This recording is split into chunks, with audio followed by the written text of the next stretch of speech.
Wake Up Dead Man starts rolling out this week, and you'll be able to check it out at your local theater. Of course, by you, I mean almost nobody, and by your local theater, I mean no major theater chain. Thanks, Ted Sarandos.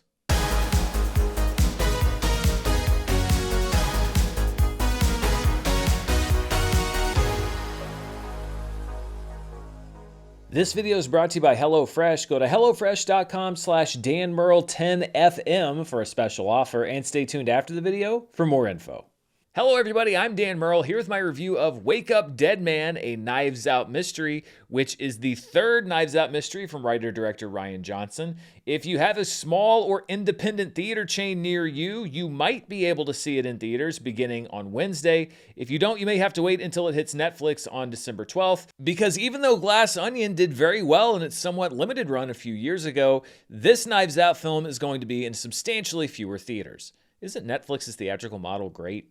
As was the case with Glass Onion, Wake Up Dead Man is an entirely new mystery with no returning characters other than the brilliant detective Benoit Blanc, once again played by Daniel Craig. And I genuinely believe that this would be Daniel Craig's career-defining role if he hadn't also played James Bond. I don't know if you've heard of James Bond. It's kind of an obscure franchise. Regardless, though, he's such a delight playing this part. I would be happy to watch Daniel Craig come back every 3 or 4 years and play this for as long as he wants to and he's able. This would be a great continuing franchise for, I don't know, 2-3 decades. This mystery centers around a young priest named Father Judd, played by Josh O'Connor, who's sent to a small parish ruled over by Monsignor Jefferson Wicks, played by Josh Brolin, a domineering, embittered priest who keeps his flock in line with an iron fist. Brolin's really good in this part. As is custom in a murder mystery, there is eventually a murder, and Benoit Blanc is brought in to help the local police find the killer. Of course, to quote Randy Meeks, everybody's a suspect, and once again, Rian Johnson assembles a stellar cast that includes Glenn Close as the church's longtime secretary, Andrew Scott as a washed-up author, Kerry Washington as the town's most prominent attorney, Mila Kunis as the chief of police, Thomas Hayden Church as a groundskeeper, Daryl McCormick as a wannabe politician/influencer, Kaylee Spaney as an ailing musician, and Jeremy Renner as the town doctor. Unfortunately, there is no reference to the fact that the town doctor happens to look exactly like famous actor Jeremy Renner, who famously had his own line of hot sauce that was kind of a plot point in Glass Onion. Next year's Oscars are going to be the first Oscars where there's an award given for best casting, and this is the kind of movie that I think the award is really made for. And the movie's casting directors, Brett Howe and Mary Vernew, I think should be at a minimum on the short list to get that first award, because this is an exceptionally well-cast movie, as all the other Knives Out films have been. And of course, they are all very talented actors, but the two standout performances for me, other than Daniel Craig, were Josh O'Connor and Glenn Close. O'Connor is the lead of this movie. Much of the story is told from his point of view, and we trace his journey from idealistic, hopeful young priest ready to serve a new parish to the worn-down, disillusioned man that he becomes under Wick's cruel methods. O'Connor's impressed me already in movies and shows like The Crown and Challengers, but I think this might be his best performance to date, because in this movie we get a character that's going through a crisis of faith, a man of faith going through a crisis of faith, and I think that O'Connor plays that very well. The movie actually tackles faith directly, and tackling religion can be risky, but I think that the script handles it well in a way that those of any faith or no faith can relate to. O'Connor's compassionate performance, though, is a big reason why that works. In all of the awards talk that's been going on for weeks or months, one name that I have rarely or not at all seen mentioned for Best Supporting Actress this year is Glenn Close, and I think that she deserves to be in the mix. I don't know if she's not being mentioned because not a whole lot of people have seen the movie yet, or it's such a big cast, but I think this is right up there with the best work that she's done, especially recently. Every character in the movie is hiding a secret of some kind, but as the oldest church employee, Close's character holds the most, and she plays every moment on multiple levels that leave you wondering what she really knows. It's a great performance in a movie full of really good performances, and she's on my personal shortlist as one of the best supporting performances of the year. And then we have Daniel Craig, who has owned this role for 6 years now. Benoit Blanc is challenged like he's never been challenged before with this mystery, and he experiences his own crisis of faith, not in God, but in his own skills. It's interesting to see a mystery here where Benoit Blanc and his brilliant investigatory mind are completely stymied. It brings us some new shades to this character that we haven't necessarily seen in other movies, also bringing over that sort of endearing arrogance that he has, that dark humor that he has. And more than any of the other movies, it really just goes to show you how in his element he is. I mean, for these parishioners, this murder is the biggest thing to probably ever happen in this town. But to paraphrase Raul Julia, for Benoit Blanc, it's a Tuesday. Benoit Blanc is one of my favorite new fictional characters of the 21st century. He's just so odd and eccentric. And I never would have thought of Daniel Craig when casting a detective who comes from wherever in the South Foghorn Leghorn comes from, apparently. But the character really hasn't begun to wear thin for me, and I think that Craig and Rian Johnson deserve a lot of the credit for that. When the first trailers for this film began rolling out, especially I think the teaser and then the first regular trailer, I was a little worried from the tone of those trailers that this movie was going to be a little too serious, that it was going to lose some of the comedy of the other movies.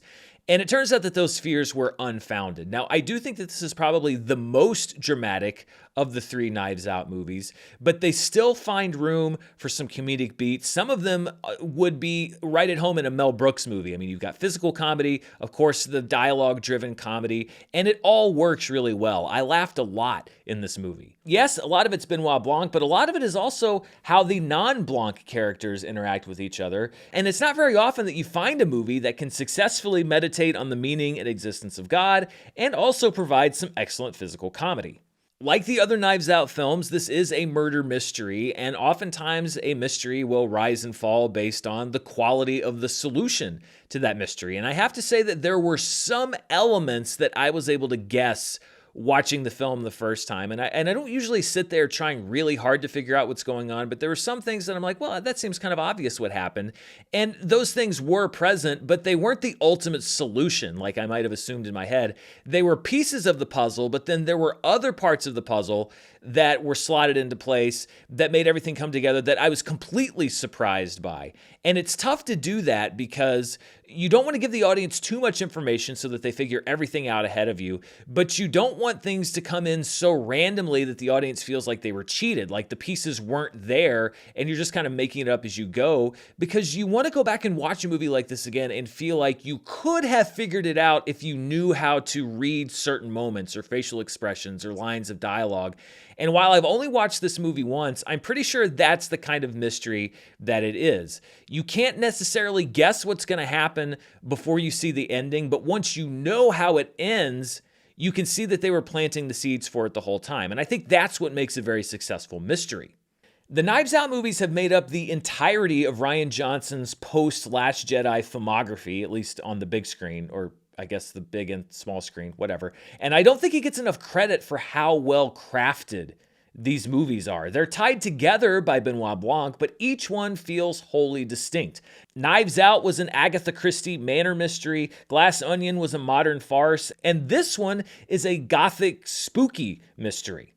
I didn't dislike Glass Onion, but I can say pretty confidently that I think this movie is better. I think the story coheres a little bit more, and the relationships between the characters are better because the story is based on this little town and all of these characters' connections with each other. And I think it holds a little bit more weight than the sort of everything is dumb resolution to Glass Onion. If you haven't seen a Knives Out movie, but you like murder mysteries, then I think you'll really like this one. And it's not required viewing to watch the other two movies in the franchise. It's a pretty self-contained movie. If you liked the other two Knives Out films, then I definitely think you'll like this one. And if Glass Onion left you a little cold, if you were disappointed by it, I say give the franchise another shot because, like I said, I think that this one is better than the second film. So on my personal scale, I am putting Wake Up Dead Man in the upper tier of it's good. It's almost to see it now for me, honestly, and maybe on a second viewing, I could even bump it up to that, but it is in the very tippy top tier of it's good. I don't think you're going to be disappointed. I do wish that more people could see it with an audience because, especially with the comedic moments, I think it works great with that shared experience, but I understand that's not going to be even an option for many people. I don't know if the movie is even playing in my state because we don't have a lot of those smaller chains. The Alamo Draft Houses, I know, are picking it up. Some of the independent theaters are picking it up, but if you're in a city that has mostly larger chains, you might be out of luck. You might have to wait and see it on Netflix. But however you do choose to see it, It's definitely worth your time. But what do you think? How are you planning to see it? Are you going to try to track it down this holiday week, or are you going to wait until those days leading up to Christmas?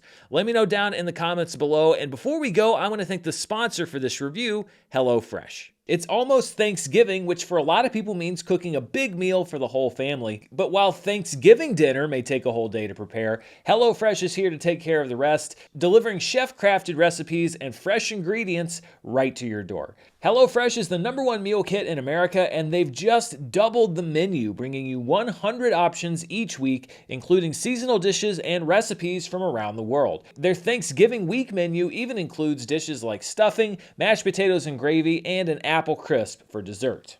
I am neither a very good nor a very experienced cook, but I've made meals from HelloFresh at home, and it's easy because they send you a very detailed recipe. All you have to do is follow the instructions. You have all of the ingredients right there. You don't have to go out to the market and fight the crowds, all of that stuff. If you can read directions, you can cook at home with HelloFresh. And with all the options available, you can make any menu you want, whether you're looking to eat healthier, heartier, or a bit of both. The best way to cook just got better. Go to HelloFresh.com/DanMurrell10FM right now to get 10 free meals plus a free breakfast for life, 1 per box with active subscription. Free meals applied as a discount on the first box. New subscribers only. Varies by plan. That's HelloFresh.com/DanMurrell10FM to get 10 free meals plus free breakfast for life. Thanks to HelloFresh for sponsoring this video, and thank you for watching. Be sure to stay tuned right here. It's a busy Thanksgiving week with Zootopia 2 and the first volume of Stranger Things. We're going to look at the box office for Wicked for Good. There's a lot to do this week. We're not taking the week off here just to eat some turkey, so be sure to hit that subscribe button. Hit that bell so you know when I've uploaded a new video. But most of all, thanks for spending part of your time on this video. Until next time, stay safe, and I'll see you then. Bye.